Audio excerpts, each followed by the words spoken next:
his career in 1955 by opening Disneyland, a living, immersive cartoon world in California. Before his death in 1966, Disney had also envisioned Walt Disney World, which opened in Florida in 1971. Rather than create another amusement park, Disney created the world's first theme parks, which immerse guests, who are never called customers or clients, in rides that not only entertain, but involve them in an unfolding story. For every guest, cast members, who are never called employees, stage a complete production of sights, sounds, tastes, aromas, and textures to create a unique experience. Today, the Walt Disney Company carries on its founder's heritage by continually imagineering new offerings to apply its experiential expertise, from the Disney Institute to Club Disney Play Centers, and from Broadway shows to the Disney Cruise Line, complete with its own Caribbean island. Where Disney used to be the only theme park proprietor, it now faces scores of competitors in every line of business, both traditional and experimental. New technologies encourage whole new genres of experience, such as interactive games, worldwide websites, motion-based attractions, 3D movies, and virtual reality. Many traditional service industries, now competing for the same dollar with these new experiences, are becoming more experiential themselves. At theme restaurants such as the Hard Rock Cafe, Planet Hollywood, Dive, and the Bubba Gump Shrimp Company, the food functions as a prop for what's known in the industry as an eatertainment experience. And stores such as FAO Schwartz, Jordan's Furniture, and Nike Town draw consumers through fun activities and promotional events, sometimes called shoppertainment or entertailing.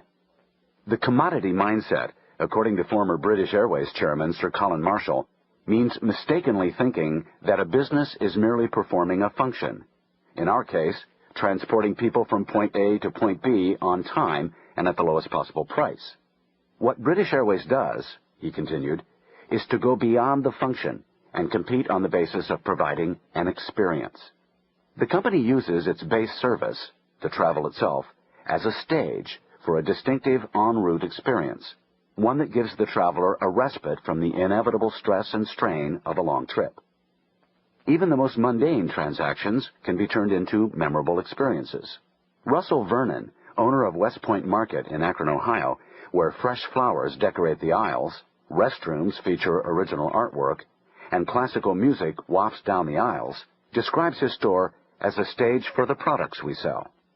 Our ceiling heights, lighting, and color create a theatrical shopping environment.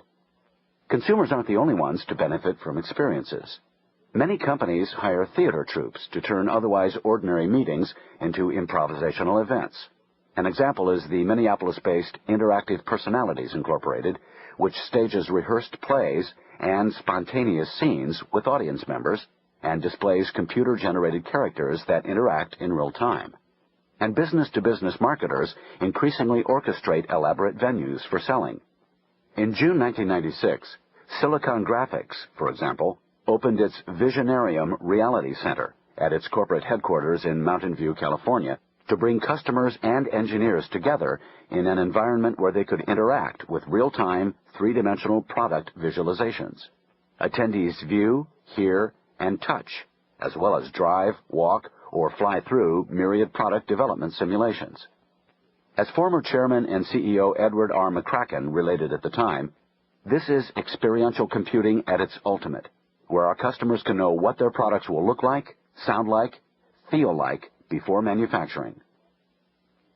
These examples only hint at the newfound prominence of such experiences within the U.S. economy, and increasingly those of other developed nations as well. They are heralds of the emerging experience economy. But why is this happening now?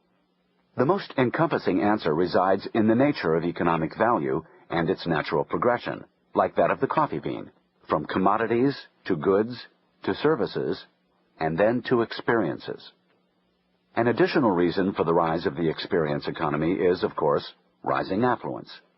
Economist Tibor Skotowski notes that man's main response to increasing affluence seems to be an increase in the frequency of festive meals.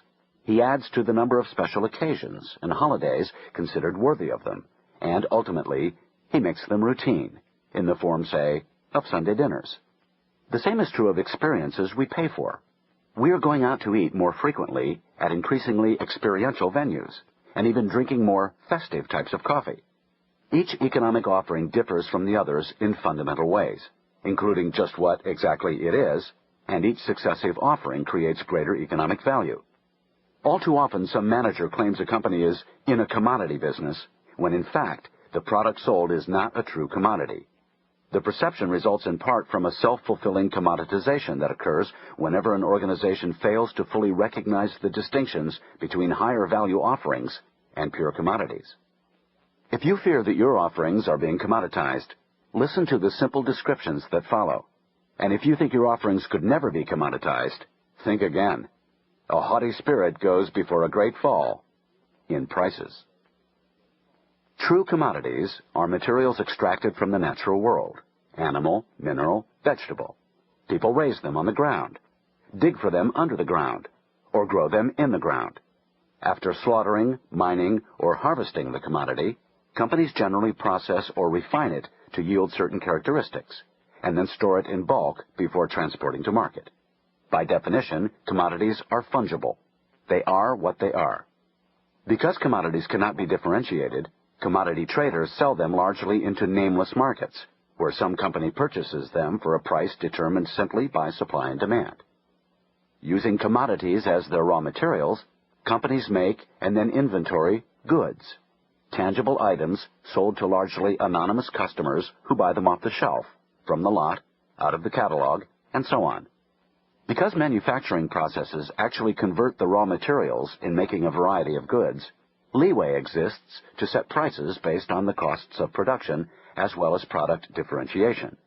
Today, significant differences exist in the features of different makes of automobiles, computers, soft drinks, and because they can be put to immediate use, to get places, write reports, quench thirsts, their users value them more highly than the commodities from whence they came. Services are intangible activities customized to the individual request of known clients. Service providers use goods to perform operations on a particular client, such as haircuts or eye exams, or on his property or possessions, such as lawn care or computer repair. Clients generally value the benefits of services more highly than the goods required to provide them. Services accomplish specific tasks they want done but don't want to do themselves. Goods merely supply the means. Just as gray areas lie between commodities and goods, extensive processing or refining sometimes merges into making, the line between goods and services can be blurry. Even though restaurants deliver tangible food, for example, economists place them in the service sector because their offerings aren't standardized and inventoried, but rather delivered on demand in response to an individual patron's order. While employment in services now dominates the economy, output in the commodity and goods sectors has not abated, and after fearing for so many years the hollowing of America's industrial base, most pundits now recognize it as a positive development that the United States, along with most advanced countries, has shifted full bore to a service economy. Today, manufacturers often deliver services wrapped around their core goods. This provides fuller, more complete economic offerings that better meet customer desires. So automakers increase the range and length of their warranties and offer to lease cars. Consumer goods manufacturers manage inventory for grocery stores, and so forth. Initially, manufacturers almost always give away these services to enhance selling their goods. Many later realize that customers value the services so highly that the companies can charge separately for them. Eventually, astute manufacturers shift away from a goods mentality to become predominantly service providers. For example, who buys cellular telephones anymore? Except for those who absolutely must have the latest and greatest techno goodies, most everyone just waits until one of the paging service providers offers it for a nominal fee, as little as 1 cent, as incentive to sign up for its service. Giving away or buying goods to sell services is a harbinger that the service economy has reached a level once thought unimaginable. And now, the commoditization trap that forced manufacturers to add services to the mix attacks services with the same vengeance. Telephone companies sell long-distance service solely on price, price, price. Airplanes resemble cattle cars with a